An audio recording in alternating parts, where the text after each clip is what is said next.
Hi guys, welcome to Medical Coding.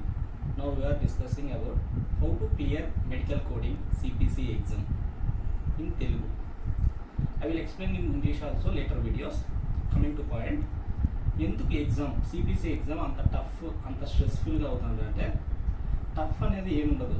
Tough అనేది అన్ని single ఆన్సర్లే ఉంటాయి. మీరు డైరెక్ట్ ఆ క్వశ్చన్ చూస్తూనే ఆన్సర్ పెట్టే అంత ఈజీగానే ఉంటాయి. మీరు ఎక్కువ ప్యానిక్ అవ్వాలని అవసరం లేదు. ఎందుకు స్ట్రెస్ అవ్వాల్సి వస్తుందంటే మీరు మోర్ దాన్ 60,000 ఫీ అనేది పే చేస్తున్నారు కాబట్టి మీరు స్ట్రెస్ఫుల్గా ఫీల్ అవుతాను. సెకండ్ థింగ్, మీరు క్వశ్చన్ చదివేటప్పుడు క్లియర్గా చదవండి. What he has given, then pick answer which one is correct one. మీరు చేసే తప్పు ఏంటంటే ఆన్సర్ చెక్ చేసేటప్పుడు ఏ ఆప్షన్ కరెక్ట్ పోతే ఏ ఆప్షన్ పెట్టేస్తున్నారు. అట్లా కాకుండా BCD చెక్ చేసి ఏది మోర్ రిలేటబుల్గా ఉందో పెట్టండి.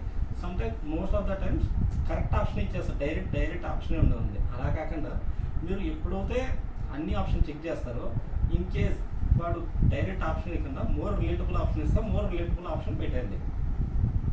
అనాటమీ, అనస్థీషియా, మెడికల్ టెర్మినాలజీస్, హిపిక్స్ ఈ క్వశ్చన్స్ అనేసి చాలా ఈజీగా వచ్చేస్తాయి. మీరు కోడింగ్ పీడియా కానీ లేదా అదర్ యూట్యూబ్ ఛానల్స్లో మెడికల్ కోడింగ్ వీడియోస్ చూస్తే వాళ్ళు ఏవేవైతే మెన్షన్ చేస్తున్నారో అవే డైరెక్ట్ వచ్చేస్తాయి. మీరు ఒక్క మార్క్ కూడా లూజ్ చేసుకునే ఛాన్సెస్ అనేది ఉండదు. దాంట్లో వచ్చేసి సర్జరీకి వస్తే సర్జరీలో అందరూ కూడా చేసే మిస్టేక్ ఏదంటే ఇంక్లూడ్స్, ఎక్స్క్లూడ్స్, ఏ కోడ్ ఎక్కడ వస్తే ఏ కోడ్ ఎక్కడ యూజ్ చేయకూడదు అనే క్వశ్చన్ వస్తాయి. అక్కడ మీరు ఖచ్చితంగా మిస్టేక్ ఇస్తారు. ఒక ఆప్షన్ అట్లీస్ట్ వన్ ఆప్షన్ ఏమి ఇస్తాడంటే వాడు 2 కంబైన్ కోడ్స్ ఎక్సెప్షన్ తీస్తూ ఉంటాడు ప్రతి చాప్టర్లో. మీరేమి ఎలిమినేట్ చేశారు సింపుల్గా. అవి మీరు ఐడెంటిఫై చేయగలిగితే మీరు ఖచ్చితంగా సర్జరీలో 6 అవుట్ ఆఫ్ 6 క్వశ్చన్స్ అనేది మీరు కరెక్ట్ ఆప్షన్ ఇస్తూ ఉంటారు. మీరు ఇంకా ఇదే సర్జరీలో కానీ ఇదే రేడియాలజీ కానీ ప్యాథాలజీ కానీ మెడిసిన్ కానీ ఈఎన్ఎంలో కానీ ఈ చాప్టర్స్ అన్ని సిపిటి మొత్తంలో కూడా మీరు చేసే పెద్ద మిస్టేక్ ఏంటంటే మాడిఫైర్స్ ఎప్పుడు యూజ్ చేయడం అనేది తెలియకపోవడం. మాడిఫైర్స్ రిపీటెడ్ మాడిఫైర్స్ అట్లీస్ట్ 15 ఉంటాయి. ఆ 15 అనేది మీరు బైహార్ట్ చేయాలి. ఎట్లా తిరిగి ఎప్పుడు యూజ్ చేస్తారో ఎక్కడ యూజ్ చేస్తారు అనేసి. లైక్ మీకు 58 కానీ 78 కానీ 79 కానీ వితిన్ 90 days పోస్ట్ ప్రొసీజర్లో మాత్రమే యూజ్ చేస్తూ ఉంటారు. పోస్ట్ ఆపరేటివ్ ప్రొసీజర్లు మాత్రమే. మళ్ళీ మీకు కొన్ని ఉంటాయి అనస్థీషియా కంటే అనస్థీషియా ఇంజెక్షన్ ఇచ్చే ముందు యూజ్ చేస్తారా తర్వాత యూజ్ చేస్తారా అని కోడ్ ఉంటాయి. 2 కోడ్స్ అవే సేమ్ డే వాడుతూ ఉంటారు. ఆ 2 కోడ్స్ కూడా మీరు గుర్తుపెట్టుకోవాలి. ఇంకా మీరు చేసే మిస్టేక్ ఏంటంటే 25 కోడ్ ఏ చాప్టర్లో వాడుతుంటారు, 26 కోడ్ ఏ చాప్టర్లో వాడుతుంటారు, 91 కోడ్ చాప్టర్ ఏ చాప్టర్లో వాడుతుంటారు. ఈ గైడ్లైన్స్ అనేది మీరు గుర్తుపెట్టుకోవడం వల్ల ఏమవుతుందంటే మీరు ఈజీగా పాయింట్అవుట్ చేయొచ్చు ఆప్షన్ ఏది మనకి ఇస్తాను, క్వశ్చన్లో ఏ ఆప్షన్ ఇస్తాను అనేసి. కమింగ్ టు రేడియాలజీలో రిపీటెడ్గా 26 మాడిఫైర్ వస్తుంటుంది, టీసీ వస్తుంటుంది, గ్లోబల్ కాంపోనెంట్ అంటూ ఉంటారు. ఏది what is difference between professional component, global component, these and all. Professional అంటే ఏముండదు. మనకి ఒక ప్రొసీజర్ చేసేటప్పుడు ఇంకో డాక్టర్ వచ్చి ఇన్వాల్వ్ అయ్యి అతను కూడా సర్జరీ ఇన్వాల్వ్ అవుతా అంటే అప్పుడు మనకి 26 మాడిఫైర్ అనేది యూజ్ చేస్తారు. సింపుల్. ఎందుకంటే మనకి 2 డాక్టర్స్ యూజ్ చేసినప్పుడు మనకు కొంచెం ఎక్సెప్షన్స్ ఉంటుంది. మనం చేసే పేమెంట్లో కొంచెం రిడక్షన్ అనేది ఉంటుంది కాబట్టి ఆ మాడిఫైర్ అనేది యూజ్ చేస్తున్నారు 26 మాడిఫైర్ అనేది. మీకు అలా కాకుండా హాస్పిటల్లో మొత్తం మీకు అది ఏం లేకుండా గ్లోబల్ కాంపోనెంట్ అని ఇచ్చేటప్పుడు వచ్చేసి మీరు ఏ కోర్స్ ఏ మాడిఫైర్స్ వాడడం అవసరం లేదు, డైరెక్ట్గా ఉంటాయి. మీకు ఇంకొకటి చెప్పాలంటే ఏంటంటే 8th చాప్టర్లో ఈ మాడిఫైర్స్ యూజ్ చేయరు. డైరెక్ట్ క్వశ్చన్లోనే ఇంటర్ప్రిటేషన్ అనేది ఇస్తూ అంటాడు వర్డ్స్ వచ్చేసి. అప్పుడు మీకు ఏమవుతుందంటే ఆ ఇంటర్ప్రిటేషన్ అనేసి ఆ క్వశ్చన్లో ఆ కోడ్ ఉంటుంది, కోడ్ డిస్క్రిప్షన్లో ఇంటర్ప్రిటేషన్ అనేసి ఉంటుంది. మీరు అప్పుడు అగైన్ క్వశ్చన్ చూసి క్వశ్చన్లో ఇంటర్ప్రిటేషన్ ఇచ్చినట్టు మనం 26 మాడిఫైర్ తీసుకోవాలా అలా అని చేస్తే అది పెద్ద బ్లండర్ మిస్టేక్. మీకు కోడ్లోనే డిస్క్రిప్షన్లోనే ఉంటుంది కంప్లీట్గా వాట్ హీ హాస్ గివెన్ అనేసి. అక్కడ ఇంటర్ప్రిటేషన్ క్లియర్గా మెన్షన్ చేసి ఉంటాడు కోడ్స్లోనే. కాబట్టి మీరు again don't want to code 26 modifier. రేడియోలో వ్యూస్ అలాంటివి అనేది మీరు చూడాలి. ఏ సౌండ్, ఏ అల్ట్రాసౌండ్ వాడుతుందా, మ్యాగ్నెటికా లేదా ఇట్లా ఈ రేడియాలజీలో ఏ యూజ్ చేస్తాను అనేసి, ఎక్స్రేస్ ఏ రేస్ యూజ్ చేస్తాను అనేసి మీరు కరెక్ట్గా క్లియర్గా తెలుసుకోవాలి. కమింగ్ టు ప్యాథాలజీలో మీకేమి టఫ్ కోడ్స్ ఏం రావు. ఆల్మోస్ట్ ఆల్ రిపీటెడ్ క్వశ్చన్స్ వస్తుంటాయి. ప్యానల్ కోడ్స్ వస్తుంటాయి.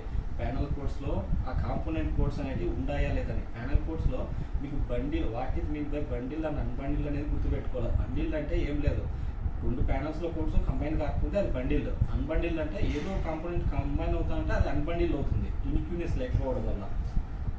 ప్యాథాలజీ చాలా ఈజీ చాప్టర్. మీకు ప్యాథాలజీలోనే 91 మాడిఫైర్ రిపీటెడ్గా యూజ్ అవుతూ ఉంటుంది. Coming to 9th chapter medicine.